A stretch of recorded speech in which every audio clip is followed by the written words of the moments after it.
अस्सलाम वालेकुम वरहमतुल्लाहि वबरकातुहू। जैसा कि आप जानते हैं कि कल हमारा इंशाअल्लाह पहला रोज़ा होगा और हमें और आपको भी बेइंतहा खुशी होगी, क्योंकि ये एक ऐसा महीना होता है जिसका हम पूरा साल इंतज़ार करते हैं। इसमें हमें मुख्तलिफ इबादत करने को मौका मिलता है, फिर हमें अच्छे से अपने और अल्लाह ताला को जानने का मौका मिलता है। हमारी दुआओं की कबूलियत का बोनस महीना है, तो अच्छे से जो जो आप दुआ मांग सकें अल्लाह ताला से आप मांगे, जो जो अल्लाह ताला से कह सकें आप कहें, जो भी आप पूरे साल में अल्लाह ताला से नहीं मांग सके वो इस महीने में टारगेट रखें कि इस महीने के आखिर तक आप इस दुआ को कबूल करवा लेंगे। और अगर आप दुआओं के औकात में दुआ करते हैं तो आप ज़रूर दुआओं को कबूल कराएंगे। आप तहज्जुद के वक्त उठे, नमाज पढ़िए। आज तरावी है, आप तरावी पढ़िए।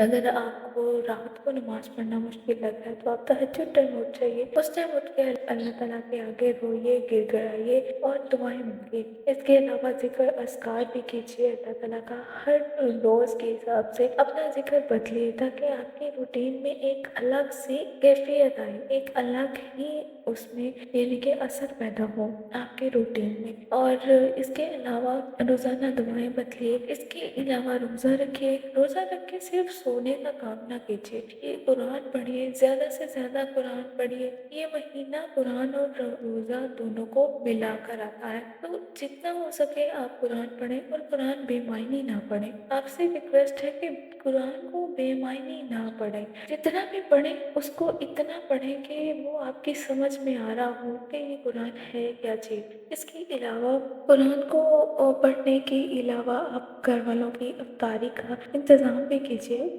और इफ्तारी का इंतज़ाम इस नीयत से कीजिए कि मैं रोज़ा खुलवा रहा हूँ और इसका स्वाब भी मुझे होगा। और अगर आप इस नीयत से करेंगे तो आपको दोहरा अजर मिलेगा, एक ये कि रोज़ा खुलवाने का और दूसरा ये कि आपका रोज़ा रखने का। हदीस में भी आता है कि नबी सल्लल्लाहु अलैहि वसल्लम ने फरमाया कि जिसने किसी दूसरे रोज़ेदार का रोज़ा खुलवाया उसको उसका भी स्वाब मिलेगा, बजाय इसके कि रोज़ेदार के स्वाब में से कोई कमी की जाएगी। इसके अलावा हम पता क्या करते हैं, हम ऐसा करते हैं कि बेवजह ही दाखिला ले लेते हैं रमज़ान में। और रमज़ान की प्लानिंग कीजिए, जितना हो सके इसकी प्लानिंग करें। इसकी प्लानिंग में शामिल करें आप अपना आप अपने कि आपने इस टाइम ये अज़कार करना है, आपने इस टाइम ये नमाज पढ़नी है। पांचों नमाजों के वक्त अब सूरतों को चेंज कीजिए। और कुछ नहीं आता तो चार कुल तो आते हैं ना, चारों पांचों नमाजों में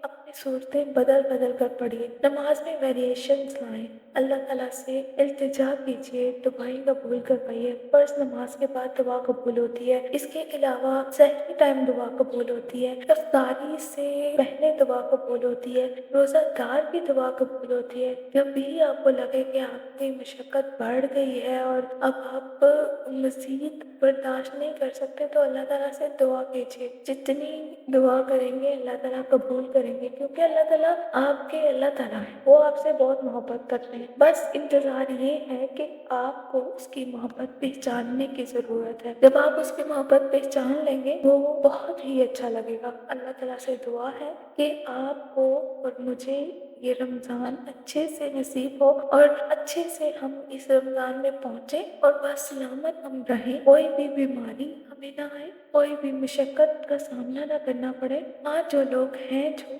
किसी उज़र की वजह से रोज़ा नहीं रख सकते, तो कोई मसला नहीं, वो रोज़े के अलावा बहुत से काम हैं जो वो करें। कुरान पढ़ें, नमाज पढ़ें, तहज्जुद पढ़ें, तरावी पढ़ें, हर चीज़ पढ़ें। रोज़ा अगर बनिस्बत वो नहीं रख सकते हैं तो अल्लाह ताला ने उनको मोहलत दी है, तो अपनी मोहलत को कबूल कीजिए, लेकिन उसका कफ़ारा ज़रूर अदा कर दीजिएगा, क्योंकि रोज़ा फ़र्ज़ है और इसका कोई भी मिस्ल नहीं है। और इसमें आपको बिल्कुल भी अल्लाह ताला की तरफ से छूट नहीं होगी कि कफ़ारा अदा किए बगैर रह सकते हैं। तो आप कफ़ारा अदा कर दीजिए और اس کے علاوہ اللہ تعالیٰ کے قریب ہونے کی کوشش کیجیے، دعاؤں کی قبولیت کے بعد یاد رکھیے اس ٹائم اللہ تعالیٰ سے گر گرا کر مانگیے، انشاءاللہ تعالیٰ آپ کا یہ رمضان آپ کے لیے بہت ہی مفید ثابت ہوگا، اور انشاءاللہ تعالیٰ یہ رمضان میں آپ کی خواہشات کو پورا کرنے میں بہت ہی کامیاب ہو جائیں گے،